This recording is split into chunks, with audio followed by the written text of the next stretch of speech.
मुझे ये बताते हुए बहुत प्रसन्नता हो रही है कि दुनिया में जो सफेद शेर फैले हुए हैं, वो सफेद शेर हमारे अनूपपुर के जंगल से ही पकड़े गए। अनूपपुर से 12-13 किलोमीटर पर खाड़ा नाम का एक गांव है, वहां पे जो जंगल है वहीं से सफेद सफेद शेर पकड़े गए। जबकि ये कहा गया है कि वो रीवा से पकड़े गए हैं। हालांकि ये रीवा क्षेत्र में ही आता है और रीवा महाराजा ने पकड़ा, ये भी सही बात है, लेकिन उन्होंने पकड़ा हमारे इस क्षेत्र से है। हमारे लिए गर्व की बात ये भी है कि अनूपपुर में उदय प्रकाश जो विश्वविख्यात लेखक, कहानीकार और कवि हैं, जी। वो भी अनूपपुर के हैं। जो सबसे पहली किन्नर विधायक शबनम मौसी बनी, वो शहडोल की विधायक थी, अनूपपुर की नहीं, लेकिन वो अनूपपुर की हैं। और जो सबसे पहला रिकॉल, एशिया में सबसे पहला रिकॉल जो आया, वो मेरी पत्नी पल्लविका के ऊपर, वो भी अनूपपुर की हैं। तो इस तरह से अनूपपुर में बहुत ही खास खास लोग निवास करते हैं और अनूपपुर का इतिहास बहुत ही अच्छा है।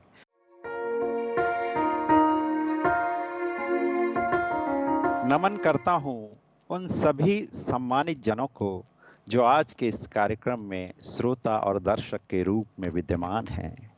मैं आप सभी का अभिनंदन करता हूँ। कुछ इस तरह कि कोई बुलाए और कोई आए, अब दिल चाहे क्या, फिर कोई मुस्कुराया, फिर एक फूल खिला।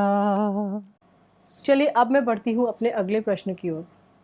गिरीश जी, मैं आपसे पूछना चाहूँगी कि हमारी हिंदी, हमारी मातृभाषाएँ जो कि कहीं छुपती जा रही हैं, विलुप्त होती जा रही हैं, घरों में अंग्रेज़ी शब्द, अंग्रेज़ी भाषा का बहुत अधिक इस्तेमाल होने लगा है। तो आपकी क्या राय है, कैसे हम यह भाषा, हमारी हिंदी भाषा, हमारी कच्ची, इसे हम कैसे बचा पाएँगे?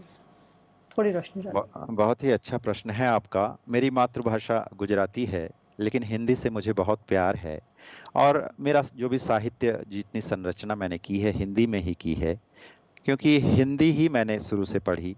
हालांकि मैं गुजराती अच्छे से जानता, बोलता, पढ़ता सब कुछ हूँ, लेकिन हिंदी से प्यार है। हिंदी ज़्यादातर हमारे प्रदेशों में बोली जाती है, तो एक तरह से वो प्रमुख भाषा है भारत की। हालांकि सभी क्षेत्रों में हिंदी नहीं बोली जाती। कई ऐसे दक्षिण के प्रदेश हैं जहाँ पर ज़्यादातर उन्हीं की भाषा बोली जाती है और कहीं-कहीं अंग्रेजी का भी उपयोग होता है। तो ये एक साजिश है कुछ लोगों की, अंग्रेजी को हिंदी के ऊपर थोपना, यानी हिंदुस्तान में अंग्रेजी को थोपना। उसका कारण क्या है कि अंग्रेजी सभी लोग नहीं जानते, तो एक वर्ग विशेष जो अंग्रेजी को जानता है, वो अपनी विशिष्टता बनाए रखने के लिए उसका उपयोग कर रहा है। तो मतलब वो अपनी विशिष्टता सिद्ध करने के लिए उसका उपयोग कर रहा है। तो इस साजिश के तहत तमाम जो भारतवासी, जो आम नागरिक हैं, वो उसमें उससे परेशान हैं। उनको भी ऐसा लगता है कि हम अंग्रेजी नहीं सीखेंगे तो हम कुछ भी आगे नहीं बढ़ पाएंगे, जी। जबकि ऐसी बात नहीं है। हमारी भाषा सक्षम है और अधिकांश प्रांतों में हिंदी है, इसलिए हिंदी को एक भारत की भाषा के रूप में माना जाना चाहिए। लेकिन ये पूरी तौर पे इसलिए संभव नहीं है कि कई प्रदेशों के लोग हिंदी बिल्कुल जानते ही नहीं हैं, तो इसको थोपा नहीं जा सकता। ये अब हमारे अंदर से एक प्रेरणा हो, एक उसके प्रति प्रेम हो, लगाव हो, इस तरह की जब बातें हमारे मन में हो, तब हम उसको आत्मसात कर सकते हैं। हिंदी भाषा बहुत सरल भाषा है, वैज्ञानिक है और गाह्य भी है। गिरीश जी, अपने परिवार के बारे में कुछ बताइए। जी, मेरे परिवार में मेरे पिता सन 1948 में नौकरी के सिलसिले में अनूपपुर आए और मेरी माँ भी कुछ समय बाद आ गई। और उसके बाद माता पिता ने अच्छी शिक्षा दी और पाल पोस कर बड़ा किया। जी। बहुत ही अच्छा वातावरण मिला। माँ जल्दी ही चली गई, 16 साल मेरी उम्र थी, मुझे कॉलेज में जाना था और उसी समय माँ चली गई हमें छोड़ के। तो सारा भार हम भाई बहनों पर पड़ा। बहन 2 वर्ष की थी, मेरे छोटा भाई 13 साल का। उसी ने कहा जाए कि घर संभाला। उसका नाम चंद्रकांत, जो आज एडवोकेट है। वो घर का पूरा खाना बनाता, सब कुछ देखता। ये मैं तो कॉलेज चला गया था शहडोल, यहाँ अनूपपुर में नहीं था, तो मुझे वहाँ रहना होता था। जब मैं घर में होता तो मैं भी काम करता। इस तरह से हम लोगों ने 7 साल गुजारे। जी। 7 साल बाद मेरी शादी हुई, और शादी में पल्लवी का उस समय 18 साल की थी वो, और बीए फर्स्ट ईयर में ही वो थी कि उसकी शादी हो गई। उसे हिंदी आती नहीं थी, वो केवल गुजराती जानती थी। तो यहाँ आकर मैंने उससे कहा कि तुम आगे की पढ़ाई जारी रखो, तो उसने कहा कि ये मुझसे संभव नहीं हो पाएगा, क्योंकि हिंदी मुझे आती नहीं है, और अब मुझे पढ़ने की कोई खास इच्छा भी नहीं है। और घर के काम में वो रच बस गई। घर में कोई महिला नहीं थी पहले। उसने घर को अच्छे से संभाला, मेहनत की, और उसके काफी समय बाद मेरे पिताजी इस नगर पालिका अनूपपुर के प्रथम अध्यक्ष थे। उन्होंने काफी विकास किया, जैसा मैं पहले बता चुका हूँ। और उन्हीं के पद चिन्हों पर फिर पल्लविका को भी चलना था। जब अध्यक्ष का चुनाव हुआ, जो सीधे जनता से अध्यक्ष को चुनना था, और उसमें बहुत सारे हमारे पार्टी के लोग ही हमसे चिढ़ रहे थे, चाह नहीं रहे थे कि ये लोग आए। और उन्होंने काफी कोशिश की, लेकिन भारी बहुमत से पल्लविका जीती, और उसने बहुत ही अच्छा काम उन्होंने किया अपने समय में। लेकिन उसी समय जो मध्य प्रदेश के मुख्यमंत्री दिग्विजय सिंह थे, उन्होंने एक रिकॉल का नियम बनाया कि जनप्रतिनिधि को वापस बुलाने की जो प्रक्रिया है उसको लागू किया जा सकता है, अगर सभी पार्षद चाहें तो, अगर अध्यक्ष सही तरीके से काम न कर रही हो तो। हालांकि ये बहुत अच्छे तरीके से काम कर रही थी, और इसका अपना बड़ा इतिहास, उन्होंने बहुत अच्छा काम किया। लेकिन सारे पार्षदों ने मिलकर, और मैंने जैसा जिक्र किया, वो शबनम मौसी जो किन्नर विधायक थी, वो सारे लोग मिलकर इन्होंने अविश्वास प्रस्ताव लाया, और इनको फिर चुनाव लड़ना पड़ा।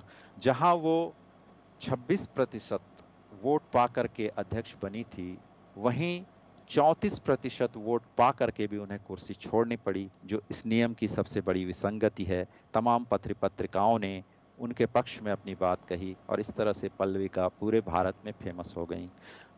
जी। तो इस तरह से ये मेरा परिवार और उसका थोड़ी पृष्ठभूमि मैंने बताई आपको। और इस घटना के बाद क्या, यदि मैं सही हूँ तो आपकी पत्नी जो पल्लविका जी हैं, उनके ऊपर कौन बनेगा करोड़पति शो में एक प्रश्न भी पूछा गया था, उसके बारे में ज़रा बताइए। जी, जी। आप सही कह रही हैं। कौन बनेगा करोड़पति में उनके बारे में प्रश्न पूछा गया, लेकिन इसका ज्ञान हम लोगों को भी नहीं था। पल्लविका सफ़र कर रही थी ट्रेन में, और सामने एक पत्रकार बैठे हुए थे, तो उन्होंने बात करते हुए पूछा कि आप कहाँ से हैं?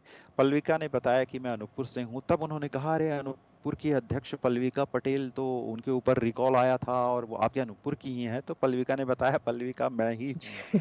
तो वो हतप्रभ हो गए, और उन्होंने ही बताया कि केबीसी में आपके बारे में प्रश्न आया है। तो हमें पता चला कि केबीसी में पल्लविका के बारे में प्रश्न आया है।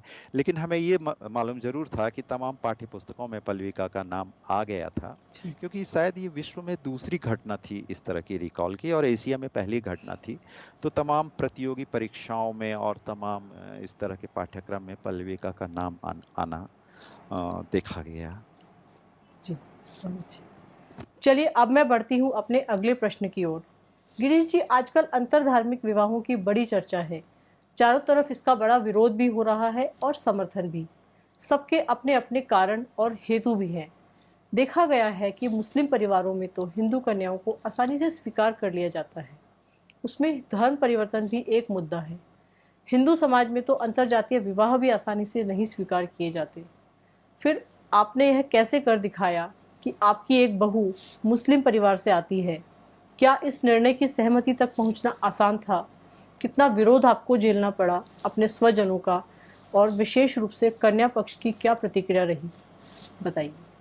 जी स्वाति जी, ये आसान काम नहीं था। बहुत ही मुश्किल और संघर्ष वाला कार्य था ये।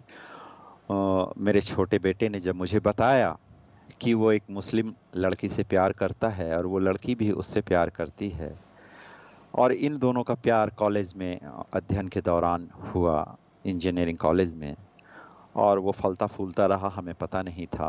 मेरे बड़े बेटे ने भी प्रेम विवाह, जिसे हमने परंपरागत विवाह में परिवर्तित करके उनका विवाह कराया। तो मेरी बड़ी बहू ठाकुर परिवार से है और उत्तर प्रदेश से है। तो चूंकि अभी ये तो दोनों हिंदू हिंदू की बात थी, तो ये तो हो गया। लेकिन ये दूसरा जो था मेरे लिए बहुत ही तकलीफदेह और बहुत ही संघर्ष वाला कार्य था। मेरा बेटा बहुत ही अच्छा लड़का है, बहुत ही आज्ञाकारी और हर तरह से अच्छा। उसने कभी कोई हमारे लिए परेशानी नहीं खड़ी की, एक आदर्श स्थापित किया और वो चाहता था कि उसकी शादी इससे हो। मैंने बहुत समझाने का प्रयास किया कि बेटा, इस धर्म की बेटी को यहाँ लाना घर में बहुत ही मुश्किल काम है, तुम सोचो। और गुजरात में तो मुस्लिमों का हमारे हिंदुओं में बहुत ज्यादा विरोध है। तो ऐसे में और फिर मेरे पिता का एक बहुत ही बड़ा ओरा है, बहुत आभा मंडल है उनका। पूरे संभाग में पिता को लोग जानते हैं और उनका बहुत ही अच्छा लोगों की जो राय है उनके प्रति, तो उनका उनकी जो एक छवि बनी हुई समाज में, उसको कितना नुकसान पहुंचेगा सोचो समझो। बेटा बोला, आप नहीं चाहेंगे तो मैं शादी नहीं करूंगा, आपके चाहने पर ही होगा। तो मैंने मन में सोचा, बहुत विचार किया, लड़की से बात की, लड़की को समझाया, लेकिन वो लड़की समझने को तैयार नहीं थी। और कुछ तथ्य जो सामने उभर कर आए तो उससे ऐसा लगा कि वो लड़की कुछ भी कर सकती है, कुछ भी यानी कुछ भी। तो जब वो कुछ भी करेगी तो कल को कुछ अनहोनी घट जाती है तो फिर वो हमारे जीवन में एक दबाव पैदा करेगी, एक खिंचाव पैदा करेगी, एक तनाव पैदा करेगी। तो हमारा सारा जीवन कितना तनाव वाला हो जाएगा। ये मैंने बहुत सोचा। तो मैंने सोचा कि इस बेटे ने कभी कुछ नहीं कहा, आज उसने मुझसे कुछ मांगा है, अगर मैं उसकी मदद नहीं करूंगा तो उसकी मदद करने के लिए कौन आएगा। उस लड़की को जब समझा करके हम थक चुके और वो मानने को तैयार नहीं हुई, तो अंततः मैं इस निष्कर्ष पर पहुंचा कि इस विवाह को कराना ही होगा। और मैं मूलतः मानवता के धर्म को मानता हूँ, जाति पाति में मुझे कोई विश्वास नहीं है। और जाति पाति तो हमारी बनाई हुई है, ईश्वर ने तो हमें एक ही तरह का बनाया है, वैसी ही त्वचा, वही आंखें, वही नाक, हाथ, कान, वही खून, वही हड्डियां, वही मांस, सब कुछ ईश्वर ने तो एक जैसा बना के भेजा है। तो मेरे मन में तो कोई भेदभाव नहीं था, लेकिन समाज के हिसाब से चलना उतना आसान नहीं था। मैंने अब चूंकि ठान लिया कि अपने बेटे का विवाह उस लड़की से मैं कराऊंगा, तो मैंने अपने घर में सबसे पहले अपनी छोटी बहन से बात की। थोड़ी नानुकुर के बाद वो तैयार हुई। उसके बाद मेरे छोटे भाई जो एडवोकेट हैं उनसे चर्चा की। तो उन्होंने भी कहा ये अच्छा तो नहीं है, बहुत मुश्किल कार्य है, लेकिन जब ऐसा हो ही गया है तो हमें इससे निपटना होगा और भारत से बाहर जा करके वहाँ अमेरिका में इसका विवाह अपन करवा देते हैं। मैंने कहा लेकिन पिताजी से बात करनी होगी। तो उन्होंने कहा हाँ, ये थोड़ा कठिन कार्य है। फिर मैंने अपने सबसे छोटे भाई से जब बात की तो वो काफी नाराज हुए। और उसके नाराज होने के पीछे उनका कारण भी था, वो ये था कि उनकी दो बेटियां भी अनब्याही थीं। और अगर ऐसे में कोई सामाजिक समस्या उत्पन्न होती है तो उनकी बेटियों का क्या होगा, उनकी शादी का क्या होगा, उनके भविष्य का क्या होगा। तो एक तरह से उनका सोचना गलत नहीं था, उनका नाराज होना गलत नहीं था। मैंने उन्हें समझाने की कोशिश की पर वो समझ नहीं पा रहे थे, सबसे छोटे वाले भाई। ऐसी स्थिति में मैंने पिताजी से भी बात करने की ठानी और एक दिन समय निकाल कर डरते डरते उनसे अपने मन की बात कही। पिताजी पहले तो बहुत नाराज हुए और उन्होंने कहा कि भारत की जनसंख्या बहुत बढ़ रही है, अब कितनी जनसंख्या बढ़ानी है, क्यों करना है तुमको उस लड़की से शादी अपने बेटे की।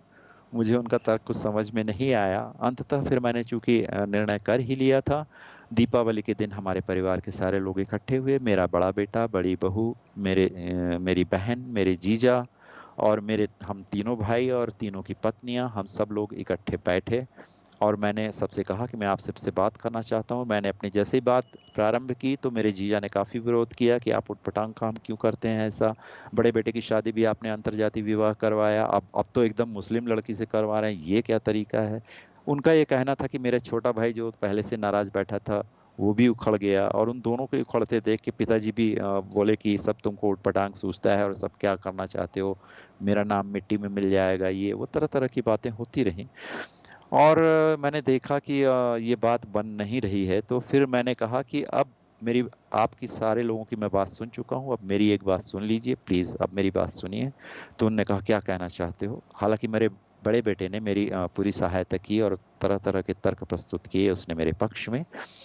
तो उसके बाद मैंने पिताजी से ये कहा कि आप लोग खुश रहें या ना खुश रहें, आप लोगों को पसंद हो या ना पसंद हो, आप सुखी हो दुखी हो, ये मैं सब कुछ नहीं चाहता, लेकिन अगर ऐसा होता भी है तो भी मैंने ये दृढ़ निश्चय कर लिया है कि इस मुस्लिम लड़की को मैं अपनी बहू बनाकर अपने घर में लाऊंगा तो लाऊंगा। आप उसके बाद जैसा मुझसे व्यवहार करेंगे मुझे स्वीकार है। जब मैंने ये बात कही तो 2 मिनट लगभग मौन छाया रहा और पिताजी कुछ सोचते रहे। और अचानक से पिताजी ने कहा कि जब तुमने ये ठान ही लिया है कि तुम्हें एक मुस्लिम लड़की को लाना है और ये करना ही है तो भाई करो फिर भाई। अब मैं कहाँ तक इसका विरोध करूंगा। तो जब पिताजी ऐसा बोले तो सारे लोग ठंडे हो गए और सारे लोगों ने अपनी सहमति प्रदान कर दी। और मुझे लगता है कि इसमें मेरे गुरु का बहुत बड़ा हाथ था, जो मेरे सिद्धा हीलिंग के गुरु डॉक्टर अवधूत बाबा शिवानंद जी, उनसे मैंने लगातार प्रार्थना की थी और कई बार मैंने उनसे प्रार्थना की और मुझे उनका आशीर्वाद ऊर्जा के रूप में मिला और इस बार भी मिला और इस तरह से मैं ये विवाह करा पाने में सफल हो गया। वो लड़की जो जिसका विवाह होना था, उसने ये जानते हुए कि हम लोग शुद्ध शाकाहारी लोग हैं, उसने भी मांसाहार अपने से त्याग दिया। हमने उसको रोका नहीं, हमने कहा तुम खा सकती हो, लेकिन उसने ना कहा कि आपके यहाँ नहीं चलता, तो उसने मांसाहार त्याग दिया। वो एक आदर्श बहू के रूप में हमारे यहाँ है। उसने सबका मन मोह लिया है, सबका बहुत ख्याल रखती है और उससे हमें किसी तरह की कोई शिकायत नहीं है। मैं ईश्वर से प्रार्थना करूंगा कि हर माँ बाप को ऐसी बहू मिले और उनके पसंद की बहू मिले जो उन्हें सुख दे, शांति दे, धैर्य दे, सेवा करे। ऐसी मेरी वो बहू है। तो मैं आपने एक ये प्रश्न किया था कि उनके मायके वाले तो शुरू में तैयार नहीं थे। फिर मैंने कहा कि अगर आप तैयार नहीं तो अपनी बेटी को आप समझा लीजिए ताकि वो अपना जीवन भी न बर्बाद करे और सही राह पे चले। हमें कोई जबरदस्ती नहीं है आपकी बेटी को हमारे यहाँ लाने की।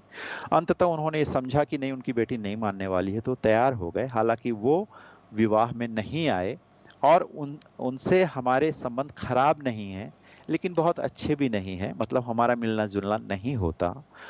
हालांकि जब हमारी बहू गर्भवती थी तो उसके माँ बाप अमेरिका में हमारे बेटे के पास गए, वहां रहे और उस दरमियान फोन से हमसे बातें होती रहीं और बहुत ही अच्छे तरीके से, बहुत अच्छे बर्ताव उन्होंने हमसे किए।